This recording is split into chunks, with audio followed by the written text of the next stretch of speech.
Once there was a larger Buddhist monastery where a group of disciples lived and practiced Buddhism under the guidance of their master. However, the atmosphere in the monastery was not healthy. Instead of focusing on their meditation and spiritual growth, the disciples spent a lot of time gossiping about each other's. Among these disciples was one who stood out for his excessive talking.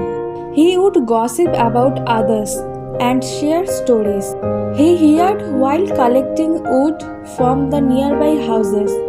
He had a habit of boasting about himself, claiming superiority over the others.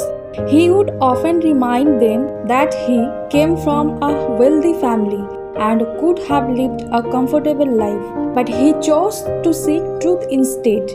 One day, the master decided to test his disciples. He called them together and announced, "Each of you must make resolution for the next month, something that will test your willpower and determination. If you fail, you can return to your old routine." Each disciple made their resolution, but the one who considered himself superior to all went to the master and said, "Master, I want a resolution that surpasses all others. Please give me some extraordinary." The master smiled and replied, "Can you really take up the resolution given by me?" The disciple said, driven by this pride, "Master, I am capable of doing anything." The master again smiled and said, "If that is so, then fine. Remain silent for the next 1 month."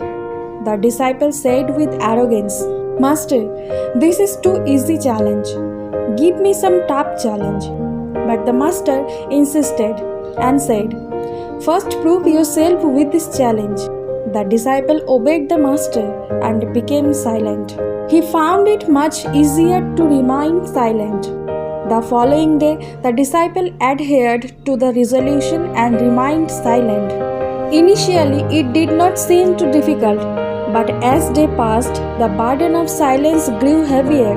By the second day, he started feeling uncomfortable, and by the third day, he started to feel uneasy.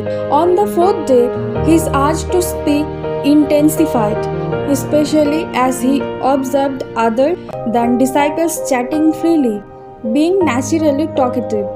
He struggled to maintain silence. As day passed, silence became suffocating and he grew sick of it. Unable to bear it any longer, he approached his master and wrote, "Master, I can't stay silent anymore. It is driving me mad. Please let me break my resolution." The master responded in a calm voice, "I did not impose this resolution on you, so I can't ask you to break it. It is your decision. Many of your fellow monks have already broken their resolutions. If you can't keep it, you are free to break it. But remember, mastering your resolution shows control over your mind and leads to awakening." The disciple felt hurt by the master's words and came back to his room. He locked himself inside and started to spend most of his time in solitude. Despite the gossip and chattering around him, he remained silent, surprising in the monastery. After a few days, he approached the master again and wrote, "Master, I am silent from outside, but my mind keeps chattering inside. I am struggling with inner thoughts of my mind."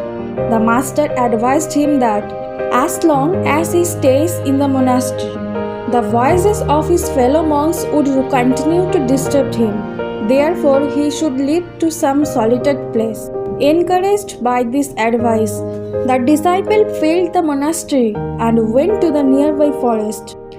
As a month passed by, the disciple's resolution period came to an end. But surprisingly, he did not return to the monastery. This caused worry among the other disciples. They worried that he might have fallen prey to wild animals while wandering in the forest. However, the master remained optimistic. He felt there was a deeper reason behind the disciples' decision to stay away from the monastery.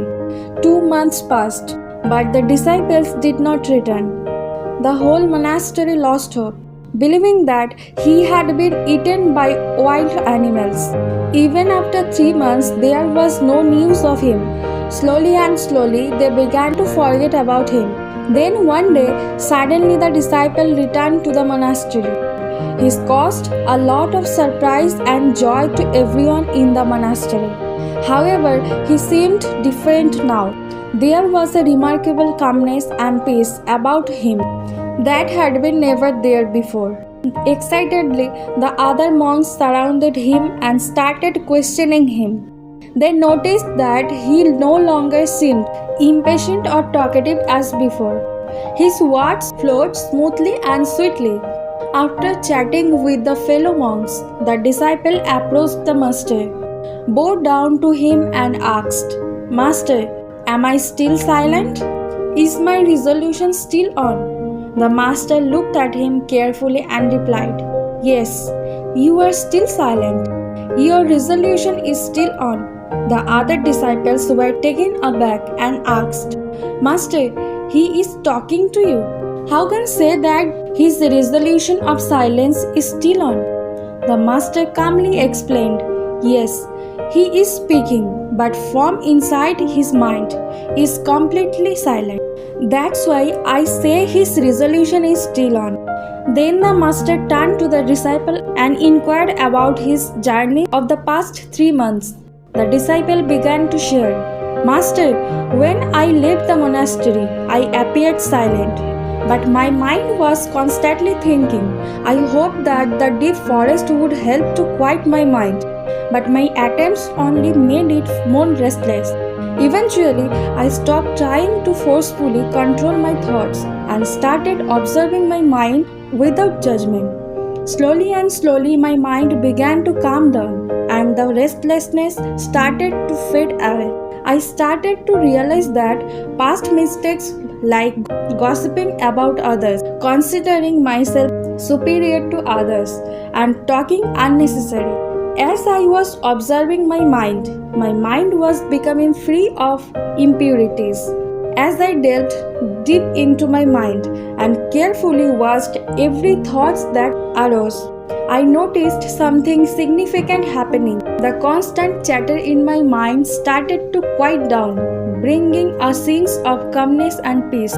Gradually, my mind became empty and I lived in the present moment, experiencing true silence and peace. Suddenly, I started to fear losing these moments. But then I realized that fear itself was just a thought of mind, and I am not mind. I am the observer. Then, looking at his master gratefully, he said, "Master, all thanks to your guidance that I attained this peaceful state of mind."